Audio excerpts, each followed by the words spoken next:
અમદાવાદની એપોલો સ્કૂલના બસ ચાલકે વિદ્યાર્થીઓને અડધે રસ્તે ઉતારી દીધા. વાલીઓએ હોબાળો મચાવ્યો. વાલીઓના રોષનું કારણ છે સ્કૂલ બસ ચાલકની દાદાગીરી.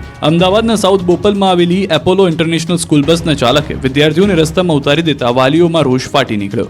વહેલી સવારે કોઈ કારણસર વિદ્યાર્થીઓને સ્કૂલ બસના ડ્રાઈવરે ઉતારી દીધા હતા. આ વાતની જાણ વિદ્યાર્થીઓના વાલીઓને થતા ચિંતામાં મુકાયા. સવારમાં સ્કૂલ ખાતે દોડી આવ્યા અને સ્કૂલે પહોંચી હોબાળો મચાવ્યો. વિદ્યાર્થીઓની સુરક્ષાને લઈને સવાલ ઉભા કરી સંચાલકો સામે રોષ ઠાલવ્યો અને સ્કૂલ બસના ચાલક સામે કાર્યવાહીની માંગ કરી. આ તરફ સૌરાષ્ટ્ર યુનિવર્સિટીના વીસી વિવાદમાં આવ્યા છે. વીસી ડોક્ટર ઉત્પલ જોશીએ પોતાની કાર પર સાયરન લગાવતા વિવાદ સર્જાયો. થોડા દિવસ પહેલા વીસી તરીકે નિમણૂક કરાઈ છે ત્યારે તેમણે કાર પર સાયરન લગાવતા સવાલ ઉભા થયા. સાયરન માટે મંજૂરી લીધી છે કે નહીં તેને લઈને સવાલ ઉભા થયા.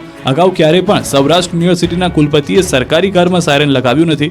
યુનિવર્સિટીની કરડાયેલી છબી સુધારવાને બદલે સાયરન લગાડી નવો વિવાદ સર્જ્યો.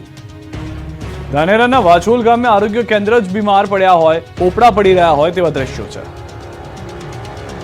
બનાસકાંઠાના ધાનેરાના વાછોલ ગામે જે આરોગ્ય કેન્દ્રમાં લોકો સારવાર લેવા આવે છે તે જ આરોગ્ય કેન્દ્ર બીમાર અવસ્થામાં છે. બનાસકાંઠાના ધાનેરામાં આરોગ્ય કેન્દ્રમાં મોટી દુર્ઘટના ટળી. વાછોલ ગામમાં આવેલા પેટા આરોગ્ય કેન્દ્રની છતમાંથી પોપડા પડ્યા. વહેલી સવારે આરોગ્ય કેન્દ્રની છત પરથી પોપડા પડતા નીચે મૂકેલા ટેબલ ફર્નિચરને નુકસાન પહોંચ્યું. સવારે જ્યારે ઘટના બની ત્યારે કોઈ અંદર ન હોવાથી મોટી દુર્ઘટના ટળી. 4000ની વસ્તી ધરાવતા વાછોલ ગામમાં આરોગ્ય કેન્દ્રનો અભાવ છે. હાલ પંચાયતના જર્જરિત મકાનમાં પેટા આરોગ્ય કેન્દ્ર ચાલી રહ્યું છે, જેની દિવાલોમાં મોટી તિરાડો પડી ગઈ છે, જ્યારે છત પરથી પણ આ પ્રકારે પોપડા પડી રહ્યા છે. નવા મકાન માટે સરપંચ સહિત ગ્રામજનોએ અનેક રજૂઆત કરી છે, છતાં તેનું મકાન બાંધકામ થયું નથી. એવામાં માત્ર તંત્ર મોટી દુર્ઘટનાની રાહ જોઈ રહ્યું હોય તેમ લાગી રહ્યું છે.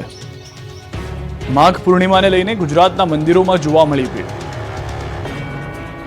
માઘ પૂર્ણિમાના પાવન દિવસમાં રાજ્યભરના મંદિરોમાં ભારે ભીડ જોવા મળી. દ્વારકાથી લઈને શામળાજી અને ઊંઝાથી લઈને અંબાજી સુધીના મંદિરોમાં ભક્તોની સવાર